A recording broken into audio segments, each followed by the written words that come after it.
Celebrating, they've been told not to take to the streets because a ceasefire then between Israel and Hamas has just come into force, having been hammered out during marathon negotiations hosted by Egypt.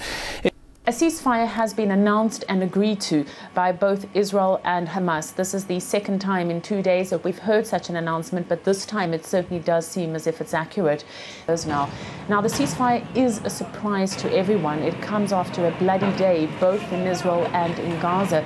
We have no details at this stage in terms of what exactly are the terms of the ceasefire. We'll need to wait and see exactly what the two sides have agreed on. But earlier on Wednesday, there was a bus bombing in Tel Aviv. 28 people were injured, and very much the reaction after that bus bombing was that Netanyahu was now going to launch a ground offensive into Gaza rather than announce a ceasefire. So definitely here in Tel Aviv, people have been taken by surprise. Today, Wednesday, there were some 85 rockets that were fired into Israel. At the same time, 4 Israeli soldiers were injured. In response, there have been roughly 121 Israeli airstrikes over Gaza. They have targeted rocket launchers as well as tunnels, as well as Hamas command centers. But certainly the focus on everyone's mind is the ceasefire and whether or not it will prove to be able to hold in the coming hours and the coming days.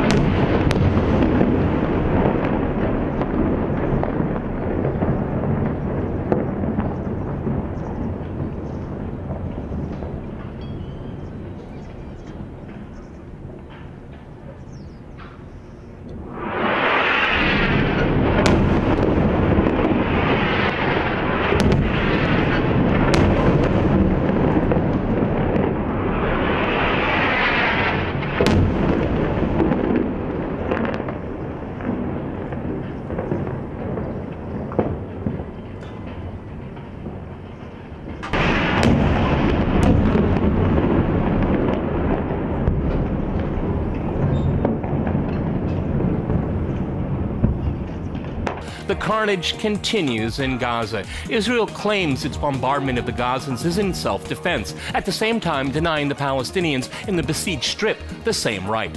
What can Israel possibly achieve in this operation called Pillar of Cloud beyond perpetuating still another cycle of violence? Yeah, over the last time frame that you just set, we've seen the killing of 2 baby children, one 2 and one 4-year-old. Earlier today, we saw the killing of a 15-year-old. To Israel, these are collateral damage, but to us and to the Gazan people, these are unacceptable murders. Murder and mayhem, and it's never the fault of the murderer. This is simply outrageous. And more importantly, one hopes will someday have to be argued in front of the International Criminal Court, where the judges can decide on the basis of the laws of war whether such drivel is acceptable or not. You know, looking also at the political dimension, the most recent reports we have is that the Egyptian president, Mohamed Morsi, has indicated a ceasefire will start tonight. If that is indeed accurate, I think, first of all, we can expect a spike in violence leading up to the ceasefire. The reports Israel has given the entire population of Gaza City dropped leaflets ordering them to immediately evacuate. Perhaps Harry is in a position to confirm that. But more importantly, it means that Israel has failed to achieve its proclaimed objectives of deterring the Palestinians and eliminating their long-range rocket capabilities. Okay, Basically, 5 major population centers in the north of the Gaza Strip have been asked to evacuate. Of course, this is basically what David Cameron calls an open-air prison. So it's very difficult to understand where the IDF expect hundreds or thousands of Palestinians to actually flee to.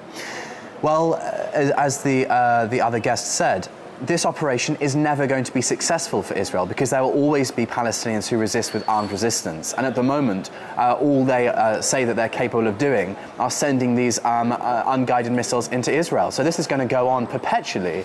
So it's very difficult to understand what Israel's objective is, other than just killing a load of Palestinians.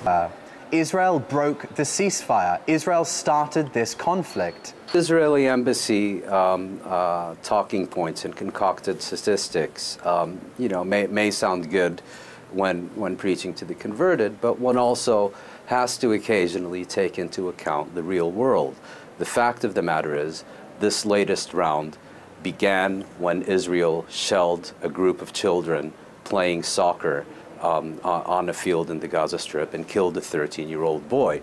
The fact of the matter is that Palestinian militants responded to that attack with attacks that were solely directed at Israeli military rather than civilian targets. The fact of the matter is, a absolutely ridiculous, distorted version of recent history we are now being served up. Secondly, are the claims that Greg Norman is making about Hamas somehow a justification for mass murder by Israel in the Gaza Strip, whether in 2008, 2009, or today, or in the next round? Now, Peter, you mentioned the siege. I mean, there are underlying factors here.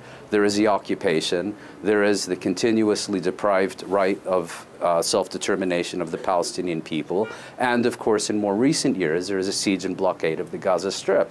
That's the context. What we're seeing now is a symptom of the cause rather than the cause itself. Somehow Israel is going to emerge strengthened from this is absurd, particularly if the key issue of arresting and reversing Israel's impunity in its dealings with the Palestinians is effectively dealt with. The Hamas and the resistance groups in Gaza have been definitely and absolutely strengthened by this. And in terms of reconciliation between Hamas and Fatah, yesterday, they actually, both Hamas and Fatah, said that they will be unified against this assault on Gaza. Israel seems to treat the Palestinians with so little humanity that it can't even listen to the Palestinians' press releases. Hamas is stronger in Gaza. The resistance is more unified in terms of its support in Gaza. Israel has basically shot itself in the foot.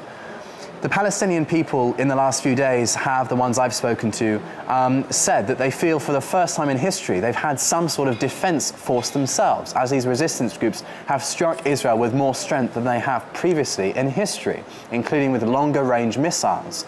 So it feels like things here in Gaza are going to get worse and worse, actually, seeing as there's been this leafleting of densely populated areas in Gaza asking hundreds and thousands of people to evacuate when they can't evacuate anywhere. So it looks like, on the one hand, a ground invasion or escalation certainly is going to be forthcoming, but we're hearing these murmurings about ceasefires as well, which have been going on for the last few days. I think that the Palestinians are preparing to go home and buckle up for the next few days of violence. Okay. In effect, a apartheid one-state reality between the Mediterranean and the Jordan River. And the challenge for the Palestinians is how to effectively challenge that. Now, I mean, to suggest that somehow, you know, Mahmoud Abbas, the extremely compliant, to put it politely, leader of the Palestinian Authority in the West Bank, is somehow driven in his policies by hatred of the Jews, and I presume that the systematic security cooperation between the PA and Israel is the highest expression of that.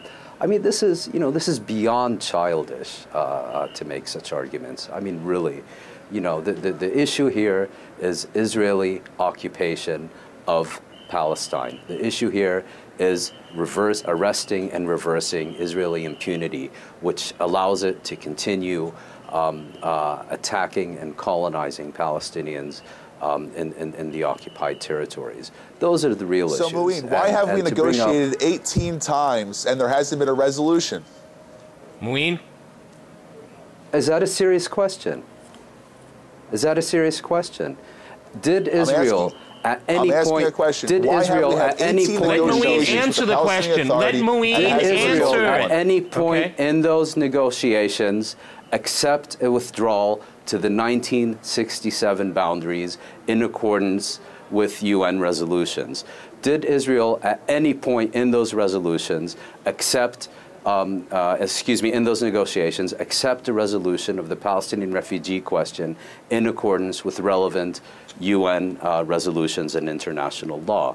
Did Israel at any point in those negotiations accept a wholesale dismantling of its settlements in the occupied territories is called for in numerous UN Security Council resolutions, including ones that were supported even by the United States back in the day.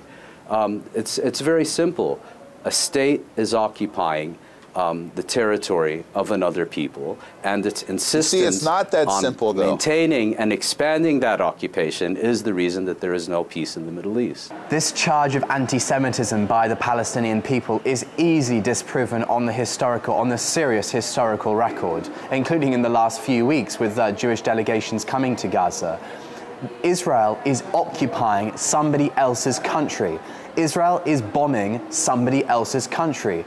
And Israel won't concede land that it's trying to colonize in somebody else's country as a condition of peace talks. Israel is eating up other people's land.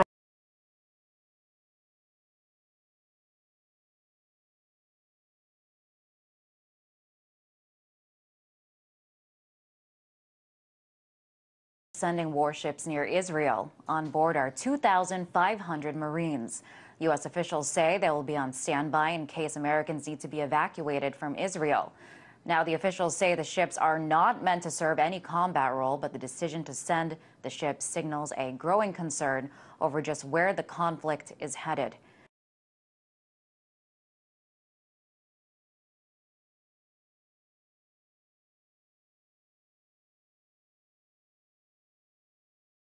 Shame on you! Shame on you! Dancing on the graves of Gaza. This was the slogan of a pro-Palestine protest in London that was held outside a theatre hosting an Israeli dance company. The Israeli dance group Bat Shiva were invited to perform for 3 days to promote Israeli culture. Protesters believe Israeli companies funded directly by the Israeli government shouldn't be allowed a platform to sponsor a regime that has committed numerous war crimes. The boycott, divestment and sanctions movement have staged many protests over the years, campaigning against Israeli companies. Turnout at this protest was higher than usual because of the events in Gaza. Protesters feel that more and more people are waking up to the atrocities committed by Israel. I started getting involved 3 years ago, and that was when I came to Islam. When I came to Islam, I started knowing more about injustices around the world. And after that, I haven't looked back, and Palestine has been a cause that I've really tried to push forward and get more people to know about it. And across the city, a separate protest was staged to raise more awareness of the latest onslaught on Gaza. Dozens of activists staged a sit-in to protest against British company G4S and their links with Israel. We're trying to raise awareness of the fact that Israel is only able to commit these crimes because of the actions of companies like G4S. We're trying to pressure G4S to end its support for Israeli apartheid. And we're also making a call to the government to stop awarding contracts to companies like G4S. Experts have shown how Israel relies on public relations to improve their image to the outside world.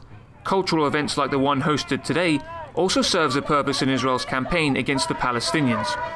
Protesters here believe that the Israeli government are using cultural events like this one in order to improve their image and hide the crimes they've committed. Protesters here will not stop their vigils and demonstrations until justice is given to the Palestinian people.